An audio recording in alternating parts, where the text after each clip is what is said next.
Well, good morning, everyone, and welcome to a super exciting Exploring by the Seat of Your Pants broadcast with us here today. If you are joining us for the first time, and some of you are today, we are all about bringing conservation, adventure, and science into classrooms around the world. Now, I'm going to skip a little bit of my formal traditional intro and just say this. Now, Joe Grabowski's my colleague. You've hopefully done a bunch of broadcasts with him, and today, or yesterday night, he said, Jesse, I got this amazing opportunity to go film some owls. Could you possibly host Andreas and the Barba? Now, Joe has stolen every single talk with Andreas for years now. It's like his best buddy. He's done all the programs. I've never gotten the chance to host one. So I'm so excited today to get to hang out with you and share this really special story. He also said that Andreas has some footage that will make your eyes melt. So kids, if your eyes melt by the end of today, I think they might be the end for my eyes as well. I'm very excited to see some of his footage. But if you have checked out our bio, the reason you're all here from all across North America and Nicaragua today, so exciting, such a big audience, is because we are live in Norway, in the fjords, looking for sperm whales with an amazing team of scientists out on the water. So we've done bevy of broadcasts with them over the years. They are all on our YouTube channel. So there's so much to explore and discover. And we'll be passing along extra resources too, but you can check out their ship website here as well. Now, before I bring in Andreas, I forgot one housekeeping note. We are going to have a Kahoot today. So between our talk and our Q&A, if you want a little 4-question quiz to test your understanding and have a little bit of fun, you can pull up that game pin and do just that.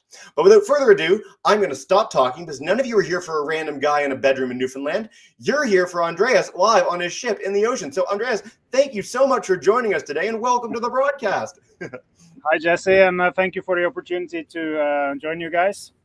So we're currently on the Barba boat in the field looking for sperm whales. And if we find some sperm whales, I'll run out with the computer and try to show you. Yes. Meanwhile, I'll start with a little presentation I've made to show some of the things we've done in the past from this small sailing vessel. Amazing. By the way, while you're pulling up the presentation too, I'll say that we're doing 4 programs with you over the course of the month. So if students want to learn more and follow along with what we might find today and the next few days, the 19th and the 20th, we've got you back, which is super exciting. But here you are. We're up. It looks beautiful. Perfect. So then I'll start with showing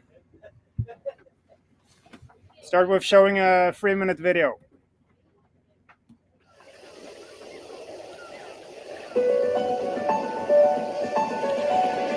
This was captured in Svalbard, north of Norway in 2023.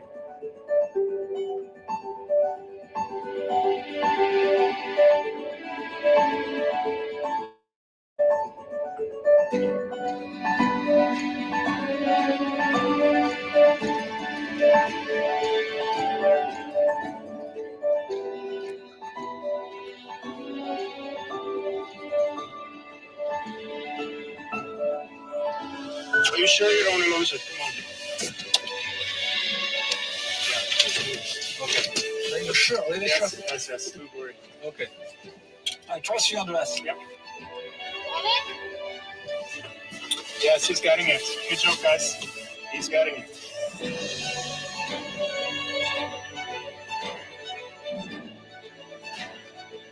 What are you looking at? I'm looking at a map of the polar bear concentration, and it looks a lot like where we are. Yeah, I don't know if that's a bad thing or a good thing. I think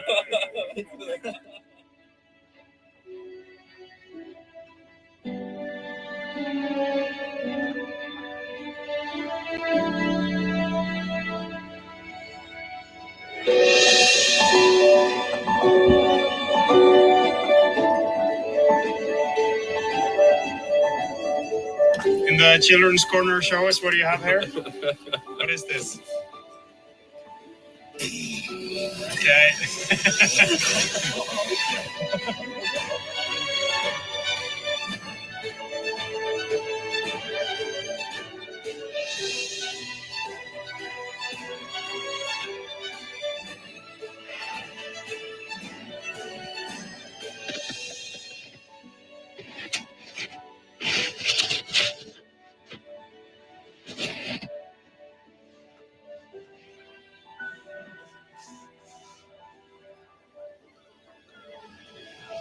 Yeah, I'm gonna push that other one.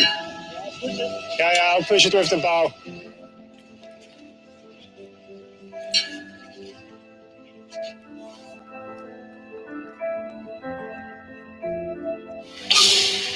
the 360 filming?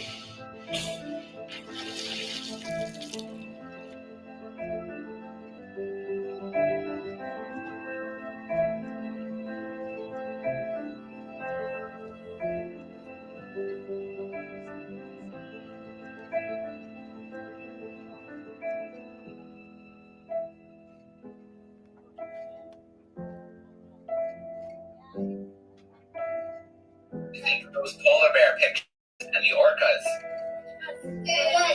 Pretty cool. All right, let's get a couple questions. What you've seen today, you can just go tell them about it, and they might get interested. They might learn a lot more. They might contribute into the field more significantly. So that was a little bit of a sneak peek into some of the work we do as a science and conservation platform. As for myself, Andreas B. Heide from Norway, expedition sailor, marine biologist, and also a diver. And this photo is taken in Blake Andenes in northern Norway, and that's actually where we currently are today as well, looking for sperm whales. So I'll give you a tour later of the boat and introduce you to the rest of the crew. As for the boat we're on, it's a 37-foot, 12-meter sailing boat. So it's quite small and nimble, but this allows us to get close to the animals, and it's easy access to the water. So the small size is also an advantage. Although sometimes I would have hoped for a bit bigger boat. And with this boat, we can be up to 6 crew members. The ideal number is 4 to 5 people. And we can stay out up to 6 weeks at a time without the need to resupply. And this has been up to the pack ice around the North Pole 3 times now, and we've sailed to Greenland and Iceland and all across the North Atlantic. And then the most important thing to any boat is the crew. And in this photo from Svalbard, we have Alex Maloney. She's a silver medalist in sailing from the Rio Olympics. And we also have Marta Trodal. She's an oceanographer, so she has a PhD in oceanography, which is a weather forecast for the ocean, for the water currents, if you like. And on the back of the boat, you also see this white square box. That's the Starlink antenna, which allows us to stream live using internet from the boat anywhere on the planet, which I think is very cool. And then the important thing with a sailboat is that we can use the wind to propel the boat. So it's a low impact platform to interact with nature. And it's also very safe to have the sails. We also have an engine that you can hear in the background. But if the engine fails, we can use the sails and the other way around. So that actually happened earlier this year. We had a fire in the engine room, and then we had to sail to safety. So that was a bit too exciting, but everyone was fine in the end. This is the trip we did in 2021 and 2023, all the way up to the pack ice. And then at the moment, we are in the northern part of Norway. This is a photo from up in the ice, and in the background you can see the boat, and you can also see an ROV, which is an underwater drone, and it uses a cable to dive down. And with this ROV we can go down to 500 meters, 1,500 feet, and capture the life down in the abyss. And here's an example of the gear in the boat. And Antoine here, he's a former European champion in gaming and a computer scientist. And now he uses his talent with computers to operate this ROV, working with Disney and Netflix and the likes, and also with us at times. Are you still there, Jesse? I'm so still there. My jaw's on the floor. My eyes have already melted, Andreas. This is very cool. Okay, we're just warming up. So this is an example of Antoine filming me while I'm diving in Svalbard. And this is some very exciting footage that we captured 2 days ago. The first time I showed it was yesterday for Exploring by the Seat of Your Pants. So this will be the second time. And we came across what's called a super pod of dolphins. And there was, our estimate is 2,000 to 3,000 dolphins, but it was really hard to count. There was also humpback whales. You see the white pectoral fins. And they were all there feeding on a fish that's called capelin. And I'll show you some footage in a bit of how it looks like underwater. Look at that. Let's see. Let's go a bit. So this is the humpbacks. And here you see all these dolphins. And Jesse, it would be fun to know what it looks like underwater, wouldn't it? I think it would. I think we've got to go.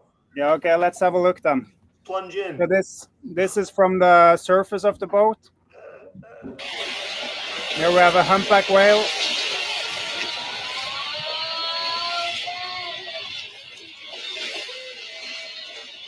And then some dolphins. So this was 2 days ago. And now, next, we'll have a big underwater. So here I'm using an underwater scooter so I can fly underwater and kind of swim with the dolphins if you like. And I'm also using a 360 camera on the scooter to capture all of this.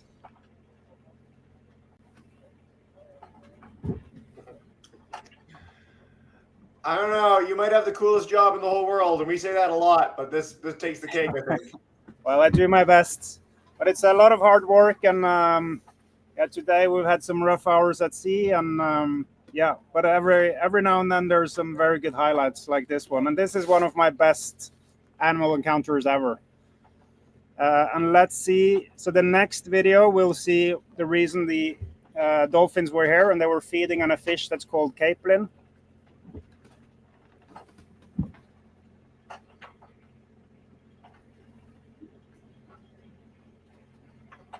Holy. So that's yeah. So that's called a bait ball, where the dolphins they collaborate to push the fish to the surface, and then it's easier for the whales to catch the fish. And that's also, you saw the previous video clip with all the seagulls. Then they also come to join the feeding frenzy. And I'm always a bit worried when there's this much fish, because all of a sudden then a big whale could come and engulf the fish and you with it. So yeah, that's part of the job. That, just a very brief segue. I've watched thousands of hours of natural history documentaries. I grew up with David Attenborough, and my favorite single episode was a bait ball like that with humpbacks and dolphins and birds. And the fact that you got to see that a couple days ago and swim like that and catch footage is better than all that footage put together is absolutely insane. I'm so happy for you. What an experience. My goodness. Yeah, thank you. I'm very pleased with it. And it's actually filmed. If you see this photo, there's the underwater scooter. And in the front of the scooter, there is like an air bubble, and that's the 360 camera. So this footage can be viewed with VR goggles later on. So we've been watching it already. So we're going to process that footage, and then we have to figure out what to do with it and how to share it the best way possible. I was very pleased to see that many dolphins, a healthy ocean with all this life. So that's good to see, because the Norwegian waters were overfished in the 80s, but now we see that life is coming back. So that gives me a lot of optimism. Good. So that was a little visual introduction to what we do on this boat. And then more excitingly, or I can show you the boat. And I have to apologize. Like, usually this boat is quite tidy, but today we've been out all day sailing, and right now we're looking for sperm whales. So then it's been a bit busy. So let's start. This is the bow compartment where I sleep, actually. So here we have the saloon, and this is the navigation station where we have maps and radar and all the instruments we need to sail safely in the Arctic. This is the bathroom, or the heads, where there's a toilet and also a shower. We don't use that shower a whole lot because we're quite limited on water. Furthermore, here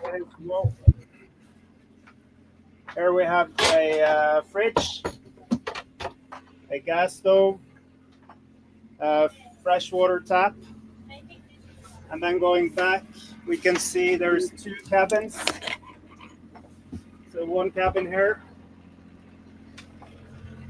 And one more cabin here. And then as I said, the most important thing with any boat is the team. So with us here, we have Alexander Nordahl. He's an underwater photographer, one of my heroes. He's been in the business for many years. Also, we have Ylva. She's a sailor and a nurse from Sweden. Julia Ercoletti from Italy, marine biologist. And then we have Tord Carlson. He's a teacher. And he was with me in the water with all these dolphins that you saw. So, George, what's happening with the sperm whale? Well, there were 3 of them. They dove down, and now we can't see them anymore. So we're heading to Onnes. Yeah, it's a bit. So the sperm whales, once they dive, they stay down for anywhere from 50 minutes to an hour and a half. So it's a long wait from when we see the whale till we try to catch up with it and then get in the water with it, which we have done before. So we'll be here now for 3 days and try to get some great footage that we'll share with you guys later on. So let me continue. So this is called a doghouse on a boat. That's where we sit sheltered. Here you have the, whoa, we're at sea, so it's a bit tricky. Here's the helm where we steer the boat. And then looking forward, there's the bow. And you can see we had a little dinghy there in the bow, like a small boat that we used to go on shore. I'm just going to show you once more, but I can't talk when the computer is in the wind. There you can see we have the sail up. And in the back, so this one gives us electricity to run the Starlink and the boat and whatnot. So that was a quick tour of the boat. Do we have any questions from you guys? We already have a bunch of questions, Andreas, and what a special voyage. My goodness. If you ever need like someone to like polish the deck or like get coffee for everyone all day long, I'm so there. Yeah. Geez, okay, we're going to head to our live classes in just a second. You guys can put your thinking caps on. YouTubers, there's already a bunch of them there. So, Andreas, we've had Caesar in Nicaragua. He's been joining us all year long for like 40 broadcasts. And his first question is, what do you eat when you're on the boat? You highlighted the fridge. You highlighted the gas stove. What's the grub? Well, we try to eat kind of normal food.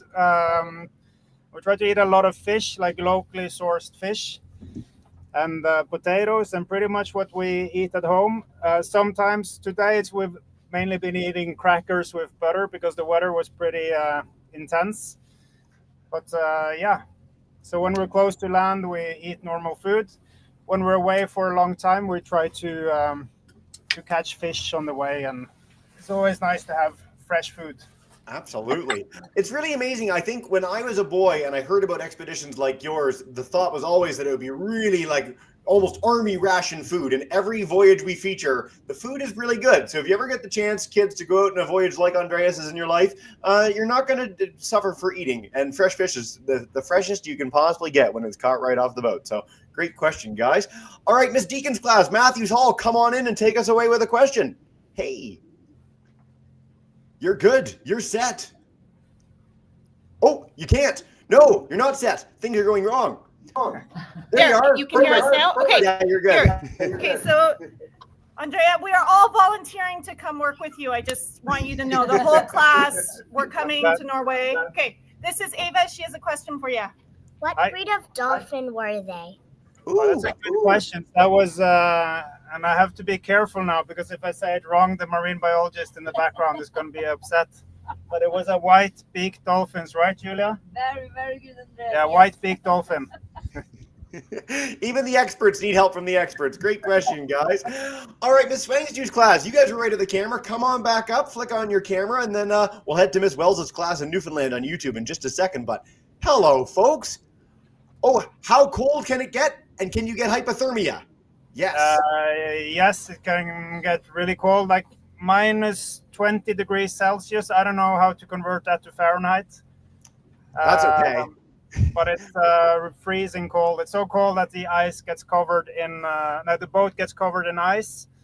And also a problem we get is that all the ropes for the boat becomes like sticks. So we have to put them in either salt water or hot water to be able to use the ropes. And then hypothermia, we try to avoid that. But sometimes, like diving, especially in a wetsuit in the winter, you can get really, really cold. So your teeth starts to, I don't know how to say that in English, but chatter. They start to chatter. There you go. It starts to chatter. There you go. We've got a bunch of Ontarians and folks in Ohio, so we're really used to minus 20. But at that temperature for our Nicaragua friends, you can take boiling water, throw it in the air, and it will freeze and turn to snow before it hits the ground. So it's pretty heavy-duty cold. Yeah, it's as cold as in your freezer, actually, like the freezer you have in your house. That's how cold it is. Cool. Thus the nice hat and scarf that you've got there to keep warm. Miss Wells's class, Port aux Basques, Newfoundland, right down the road from me. They want to know, how long do you sail for when you're out on expedition? How long are the voyages? So anywhere from 1 to 4 months. The longest one we did was 4 months. And the longest we stay out without resupplies is 5 weeks. Okay. And then a quick follow-up on this, the science team behind you, are they on the entire time too? Like when you all set off, do you set off together, or do people hop in and out? No, we keep changing the crew. They get a bit tired of me every now and then, so we have to get some new people on board. No, it's good for the crew dynamics to change a bit. Yeah, anyone in the background, if you want to like count the days or blink twice if you want off the ship, you can let us know. But I think you all look pretty happy, so that's good.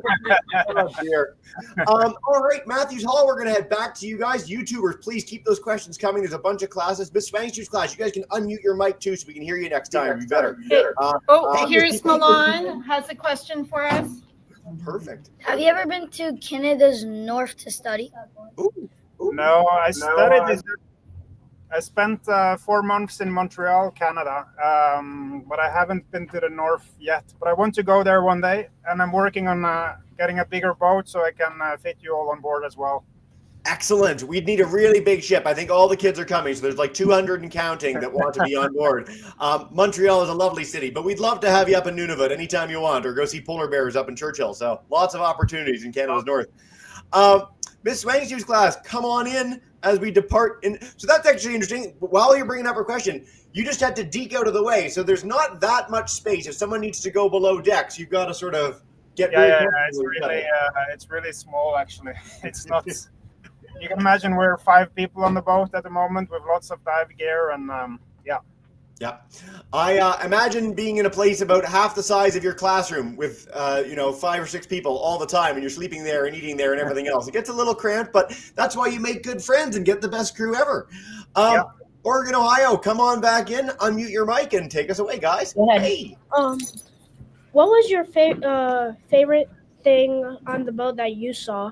Ooh. Oh, that's a tough question. I think actually one of my favorite things was the dolphins 2 days ago because there were so many of them. And then we also that was with this crew. We saw 10 blue whales in a couple of hours in Svalbard some years back. And, the blue whale was almost extinct in the North Atlantic and all over the world. And then to see this animal that's coming back and making a recovery, that made me very emotional, actually. It's the biggest animal ever. It can grow up to 30 meters, 90 feet, and weigh 200 tons. Amazing to see this animal out in the wild, and it was much longer than the boat. Yeah. We always stress for kids, again, like dinosaurs are great, but they don't hold a candle to a blue whale. And as you said, and I'm so glad you mentioned this, whales are one of the great conservation stories. Like we were going to wipe out whales in the oceans of the world, and all the world's countries got together and said, look, we're going to protect whales. And in a lot of places, whales are on the upswing. Like it really highlights that when we leave space for nature, it will come back, and you've got this opportunity to see one of the greatest creatures in the world. And I want to stress for our classes, because some of our kids, this might be their first program of the year, and like the footage you got of the dolphins, I've got to stress, like we feature a lot of like National Geographic photographers, some of the most amazing filmographers and scientists in the world. Like that is the best footage I've ever personally seen, and I live and breathe for this stuff. So like that is such an opportunity. Like that is unbelievable. Joe was right. My eyes melted. That's a good victory. Thank you. We had a great question about going under the water. So you're swimming under there, and it's freezing. You talked about being -20 on land. How do you stay warm when you're under the water? So we have like specially made wetsuits that's tailor-made to us, so they fits us perfectly. and then you stay warm for like an hour and a half before your teeth starts to. I forgot the word again. Chatter. We're gonna get you on this by the end of the day. Chattering teeth to galore. So when your teeth start to chatter, it's time to get out back to the boat. I'm going to follow up on this because it's really interesting that you use wetsuits rather than dry suits. So for our kids' knowledge, when you wear a wetsuit, the water comes in and it gets really cold, but then your body heats it up and it stays warm. And when you're in a dry suit, it's just air. There's no water. So usually when people dive in cold water, they have a dry suit. Is there a reason that you use a wetsuit instead? Yeah, that's a good question, Jesse. And sometimes we use dry suit for longer dives. But with whales, I like to use a wetsuit because I'm much faster and more nimble in the water. And whales are good swimmers, I'll tell you that. It's hard to keep up with them, even with the scooters. That's why I want to be as hydrodynamic as possible and as fast as possible in the water. Yeah, very cool. Great answer. All right, we have one. What was that? Sorry? It looks cooler as well, which also matters.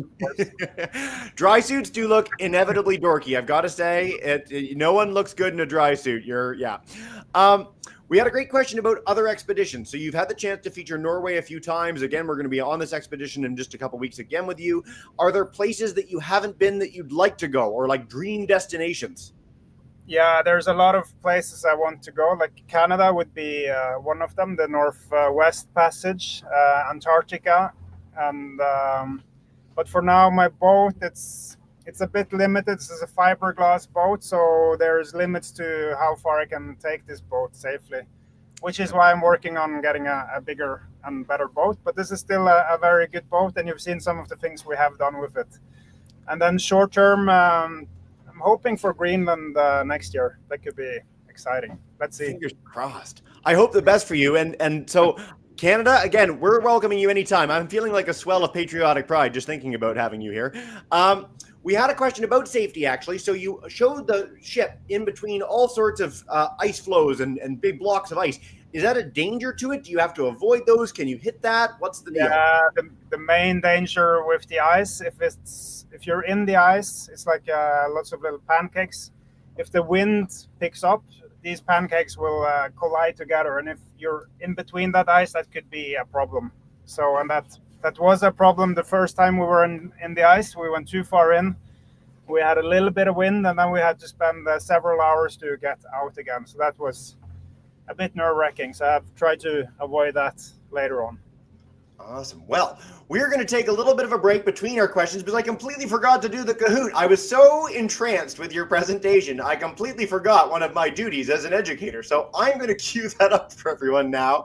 And we're going to play a little 4-question quiz to see who is paying some attention to the beginning of the talk and test some understanding, have a little bit of fun. And then we're going to head back for our classes for a few extra questions. So Andreas, if you want to help us out with any of these answers and give us hints, you can. Yep. We'd love to hear from you as our expert du jour. And what our kids win, if they win the Kahoot, is your and I everlasting respect. So that's a big deal. In fact, if Andreas gets a super big ship, maybe in 30 years, you can come on and get on board if you win the Kahoot. That's our secret. We'll have to see how it plays out deal. Let's start with question number 1 together. And for those who are new to this, the faster you answer, the more points you get. So be quick on the draw. Let's see. 3, 2, 1. And then we're going back to Matthew's Hall in a second. All right. Where are they exploring right now? Where are we? We've talked about it. There's even been a flag flying in the background that's really nice. If you've been catching that, is it Iceland, Norway, Antarctica, or Greenland? Hopefully they're all on board. Andreas is from here, highlighted that at the beginning of the talk.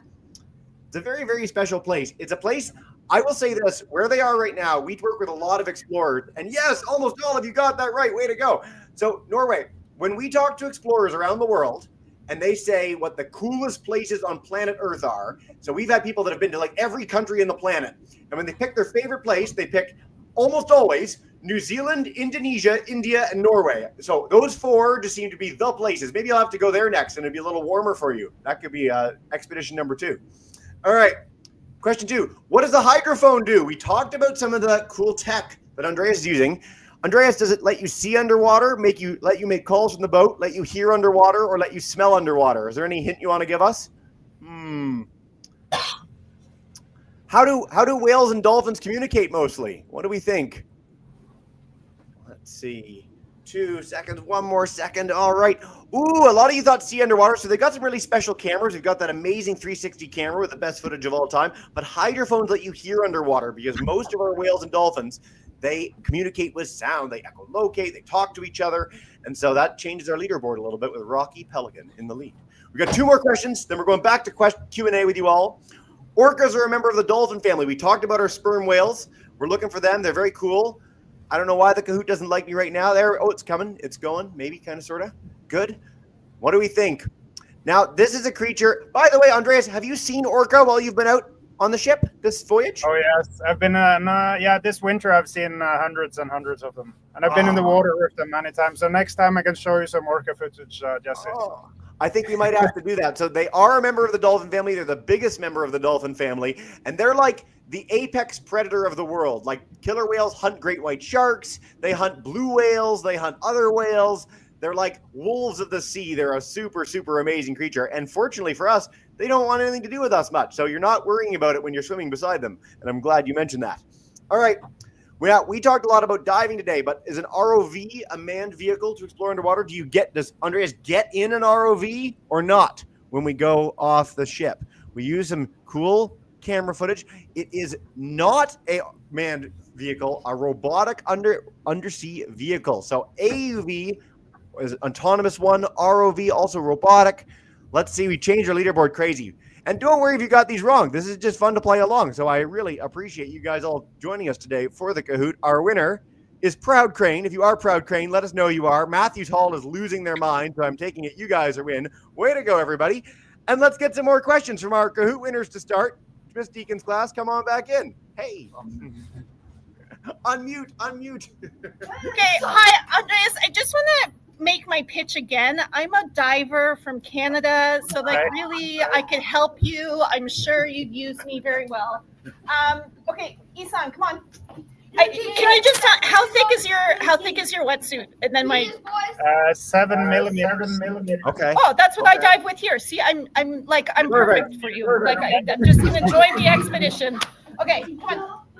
What's your question? How do you deal with seasickness? Yes, great question. That's a good question. So I used to be seasick quite a bit in the past, but now I've stopped being seasick. But the main thing is that you're well rested before you go out at sea, that you eat well and sleep well. And then you should avoid doing too much things down below, because what happens when you're seasick is that your brain gets mixed signals from your eyes and from your balance organs and your ears. So your brain gets confused, basically, and then you feel sick. So when you're down below, you shouldn't focus too much on your surroundings. So, and then you just have to spend some time at sea. And also, you shouldn't be worried about getting seasick. It's because if you worry about it, you tend to get it even more. Yep. And as you said, the more you're on a ship, the more you get over it. I went on my first ever ship voyage back in last March, and the first few days, I've never been more ill in my entire life ever. If someone had offered to throw me overboard, I would have happily accepted. But then you get used to it, and you're fine, and the move of the ocean just feels wonderful and amazing. So I'm so glad we got that question. Thanks, guys. All right, Miss Wangstu's class, time flies and you're having fun. We're going to take just a few more questions before we wrap up together. But Miss Wangstu's class, if you guys want to come on in, take us away with another query. All right, Rebecca. How do you dive down so far, not get hurt by a dolphin or a whale? Great question. So I don't get hurt by the whales. Yeah, when you dive down, so you're with all these dolphins, with all these whales, how do you avoid getting hurt by them, hurting them? Do they avoid you? What's the deal? Yeah.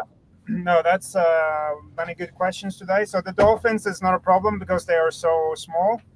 But with the bigger whales, the humpback whales and sperm whales and fin whales, it's a bit like a bus. You have to avoid getting in front of the bus. So you have to stay on the side of it.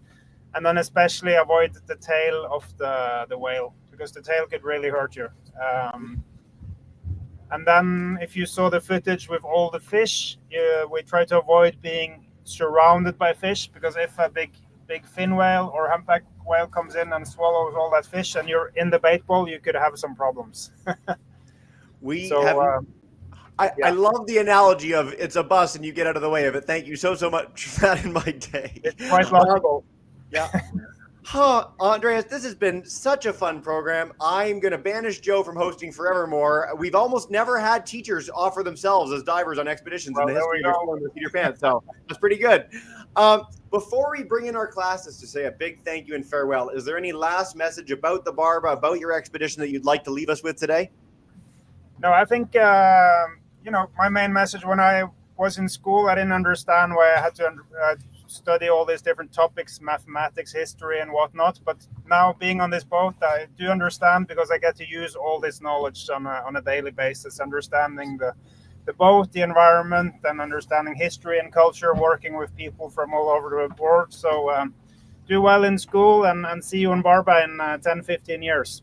I want to go back to school just to do well enough to come on the ship. That sounds amazing. Well, kids, thank you so much. Check out at Barba Boat online. There's some amazing resources there. I'm going to pass them all along to your teachers and a little survey if you're willing to fill that out for us. We'd love to hear from you. But check that out. Check out Andreas' Instagram page too. And if you want to see this program and share it with your friends and family, it's on our YouTube channel there. We're going to bring in Miss Deacon's class, Miss Swangshue's class. If you're at home and you want to yell and annoy the principal, you can too. But thank you so much, everybody.